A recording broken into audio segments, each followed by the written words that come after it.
dewi kok tanpa mikir pangkesan-pangkesan negara lan kawanu nangiruni para Prabu teko sakit do mengaten yo detik-detik kedatangan ikan salindri di Klaten Lur. Pon Kakang wis tandha yen po mungsuhe kuwi bakal mulut yang Raja Ndarawati. Ngajak marang bedah negaramu ning kemang apa? Siap ngatasi negara bakal gajah mungsuh. Sira malah kan bakal nindaki para pamintane para Pandhawa.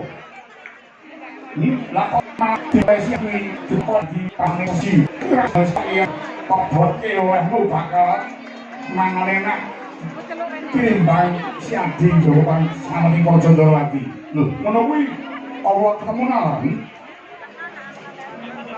Nuli. Dipun pamit. Dipun biarkan para kopi. Kulo tenang jemaah nang mugi menengan. Payanggenipun Pandhawa gagal sesaji. Kula kinten boten ngomongaken negari Pandhawa Ndarawati ingkang bedah. Nanging sakedhipun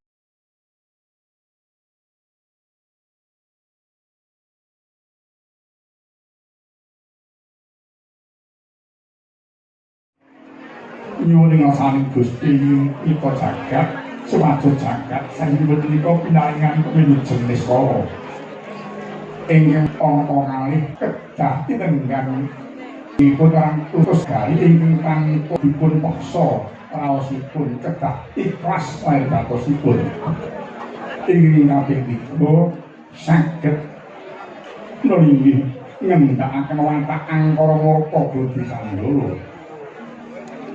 Ing mangka wekdal menika wonten Narendra ingkang nedheng melar kamurkanipun. Inggih menika Narendra Giribaja dijeneng Prabu Jarasandha. Jarasandha sampun kaloka dados kedunging kamurkan ulekaning watak Sandoro. Kapolri kalenggan menika baikipun sumkampang munjak utang pitu negari. Langkung sampun jatuh lajeng sami sembelih kanggo kakak. Mestakanipun dipun tangen minangka tumbal dene gembungipun dipun kropok ngantos dados awu. Awunipun katur dhumateng Bathara Kala semalipun Jarasandha. Mila Prabu Amsa dalah diwaka sami mulur dhateng Mandura Tuwin Ndarawati kalebet ugi dadi bedah negari Ngamarta menika awit piyambakipun badhe ngupadi ratu cacah 3 kanthi pawuh. Kakiya trisaya pirang rinangkul minam tegang dosangat nanging prawana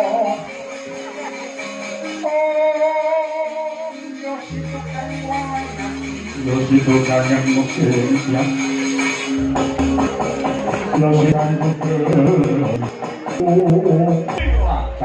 ya jagat Diopatro. Wah, lah kok semono wengise Prabu Jarasandha di Ratu Nalengka sing biyen kondang kaloka benis jebul saiki malah kalah kalau si Jarasandha ngumpuli benis sing ahwono. Wah, ya jagat Diopatro.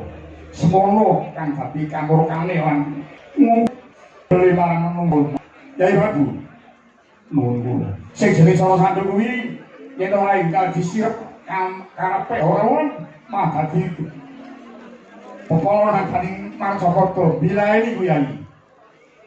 Nuninggi Bapak Prabu mangsul atur kula mawon ngajeng sabda menapa dene kula nyagahi minangka dados pangarsane sesaji Raja Surya. Kalana menika dados pancatan anggen kula badhe ngimutaken dhateng Prabu Jarasandha. Purana gemak angkaraipun kuwi purna kula jalane Raja Kala. Dina ngantos piyambakipun begugur kota waton inggih ing ngriku sampun titiwanci Jarasandha kedah dipun untapaken pejaipun dipun untapaken nyawapun kawon jalan. Lah iya Yai Prabu apa? berkakan banget salujud. Lho lah ya. Jadi bisa ngampungi kebutuhaning para Pandhawa. Ning ora urung Kyai Prabu ya bakal tampa praja Dwaraka kang pedhang ya Prabu. Ora Prabu priye? Mula pitados. Dwarawati badhe semingkir saking budayaning mengsah krana menapa awit Dwarawati sampun wonten jagang juru beteng kandel ing sakelangkung kiyat.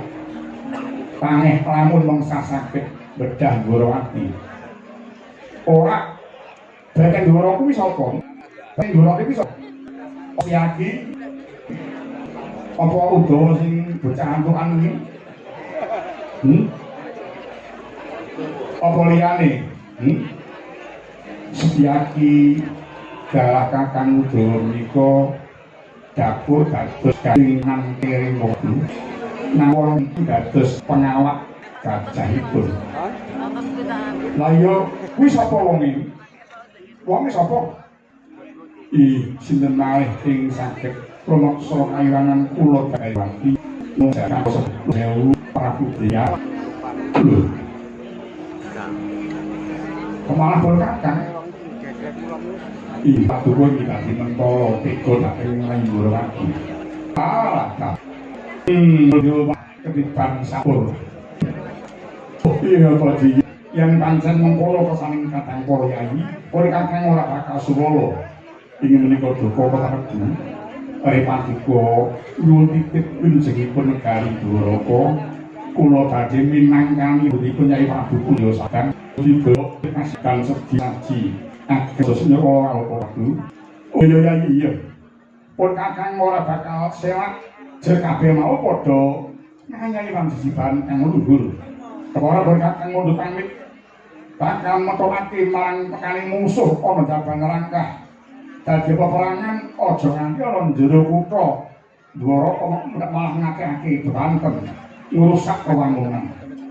Ya mung kapundhut muga kuwatan Dwaraka lan Mandura padha dadekne sawiji yai kabeh sentosa. Nuli mangke badhe kula dawuhake dhateng Kakang Udawa. Wis ayipun Kakang dalem dadine iki yai.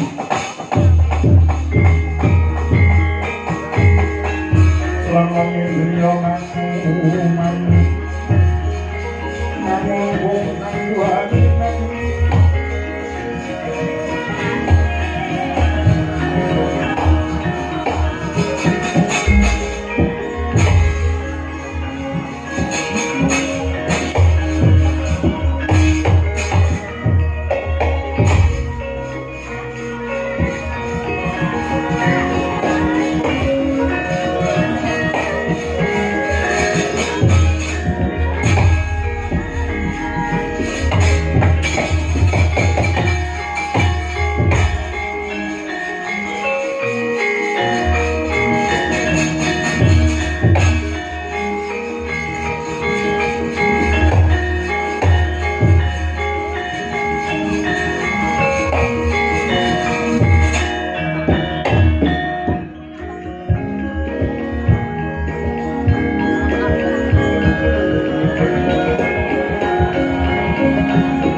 Dimas Yaki nuwun timbalan Udawa pun wonten panjenengan kawuhipun Anoman iki wonten kawuhipun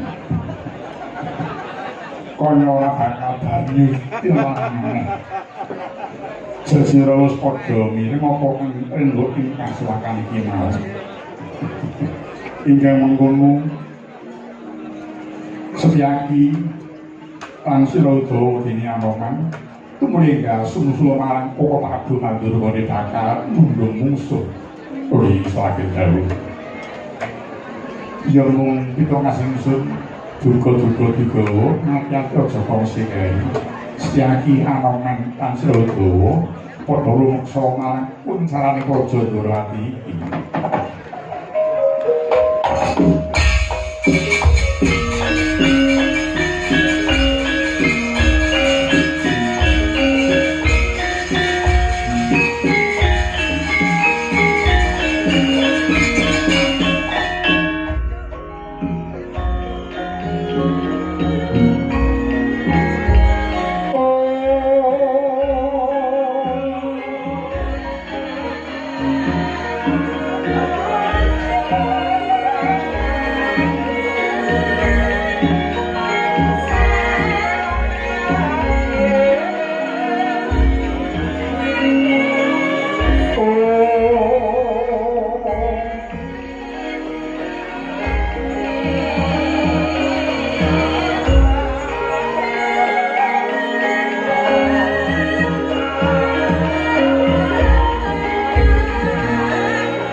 turu sore kaki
yo piye nduk sampeyan kok melaku malang negung nyandung kados bingung niku selae menapa to yo oh alah nduk ya iki netepi marang apa kang didhawuhake bobote ngemban dawuh saka pentinganing Bapak Bambang Susanto sakula wangsa nduk aku sak kanca bakal sowan pentinganing Bapak Bambang marang dalem kene ya nduk oh dadi biyung anu to badhe sowan dhateng dalem ngaren Pasiban Dayat dalem Pak Bambang to Mas iya nggih kagungan kersa napa to yo iki kena tak arani nyewu ngiras ijik bakdo ngiras rasulan yaiku kagungan kersa tasakuran kaping pindho uga mengeti 1000 dinten setane Eyang Sutaya Handoyo Saputra nggih Mas mengkono nduk kuwi mengeti 1000 dinten mula kang saka iku yo nggih aku karo kowe puniki kadawan nderek tasakuran sabab iki wis kasembadan kaiten dening Gusti Ibu Bambang Susanto minangka anggota DPR RI yo periode tahun iki nganti 5 tahun kang alpakto nggih amin ya rabbal alamin kejaba saka iku uga rayine uga wis dadi anggota dewan ing Kabupaten Klaten oh inggih asmane Ibu Erni Handayani nggih nah Mbak Erni Handayani nggih nah tokat kabeh ketrimo dening Gusti tetaken teko nyatane tekan Ibu Bambang Susanto wis dadi anggota dewan ana pusat nggih ya seneng Klaten nggih mula kang saka iku ayo nduk angetan klungsu-klungsu derek udu nderek tirakatan lan tasaturaning bengi iki yo nggih. Laras yo. Alhamdulillah anggenipun Bapak Bambang ngewontenaken tasyakuran sinekseng dhateng para pamriksa ingkang semanten kathahipun mboten wonten sanes namung kejawi ndongaaken alusipun Eyang Sutayandaya Saputra mapan wonten ing kasuwargan Jati, Mak. Iya. Kuwi jenenge wis nepi paling apa sing dadi kandhane Bapak Bambang Sangkara, Nduk. Nggih. Mula iki sisan karo kae mantuku. Duh, bojoku kok tuwek men. Suarane kaya nganggo toan. Piye? Piye Mama? Kena karo tembungku ora. Jan, mengko petak uwing aku terak salon pasik lho, Mas. Lah iya, kowe iki dadi bojoku kudu tanggung jawab. Wong biyung wis kandha ngakoni yen kowe dadi mantune iki ya kudu kepiye. Mula matur nuwun ya anu dene apa kuwi panjenengan sing minangka dadi sarana biyung lan aku bisa sowan ana kene, Mas. Iya. Matur.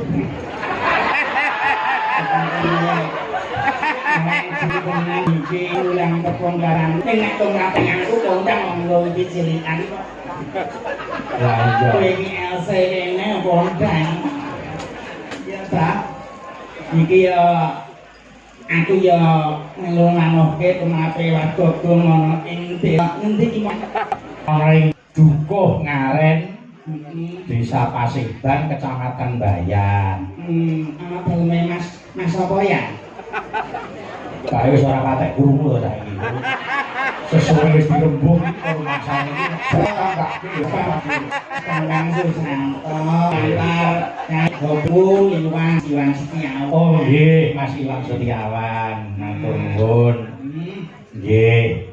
Alhamdulillah. Pripun? Yo Yen ora ngene ora iso nambani kangenku karo laladan bayat kepunden wing bayat kadang-kadang bayat kene kok, Nduk. nggih. Nggih. Nggih. Alhamdulillah sono dalange lumantar Bapak Bambang Sangkalian Garwa Saputra. Nggih, nggih. Sowan mrene Laras tur dasaripun acara boten namung dalu menika kok, Mak. oh ngono. Wiwit kala wingi sonten keluarga Bapak Bambang sampun ngawontenaken santunan anak yatim. Oh nggih. Kala wau siang wonten tahlil 1000 dintenipun Eyang. Oh nggih. Lajeng dalu menika dipun lajengaken lek-lekan tirakatan gelar ringgit menika, Mak. Nggih, alhamdulillah. Aku ya rumangsa syukur ing Pak Bambang Santowi jare penggemare cangkem kok Nduk. Tur dasaripun Bapak Bambang paring dawuh remen dhateng pakeliran gaya klasik. Menika sampun awis-awis lho, Mak. Alhamdulillah tenan kok Nduk. Nggih. Iki gaya klasik wis dadi barang langka. Yen aku nonton di YouTube iki kok saiki jan sing dadi apa kuwi kemajuaning pewayangan ku jan aku malah miris kok Nduk. Nggih. Komplit wayang ya. Saiki komplit. Komplite piye? Iki karo nyobone anyar. Nah, Komplit sing piye? Komplit tegese lho kuwi saiki nek nonton nang YouTube ngono kae iki jan bocah-bocah saiki sudah terampil teng dinas ya ta. kan tambah hebat ya, Nduk. Nggih, babagan kreasi ya ta. Wah, luar biasa. Ora umum saiki kan. Hmm. Ning dalam ning jero kotak barang metu. Ning dalang linggih njebok barang jane mengke tenan Nduk. Nggih, enten dalang sing ngambil Nah, iya. Namun insyaallah warga Klaten tetep remen dateng pagelaran gaya klasik dan tidak menolak gaya baru tegesipun wonten mriki sedaya pasugatan pangaliran dipun tambit kanthi tangan kalih. Yang bingung ki mung nyuwun monggo kreasi silahkan tapi jangan meninggalkan bingkai pekaliran itu sih tak suwun kok lho. Nggih, nggih yo, nggih. Tadi wong wis dikutang jalan anu wayang iki dadi tuntunan ya. Nggih. Ora mung tontonan mula ya kudu diterap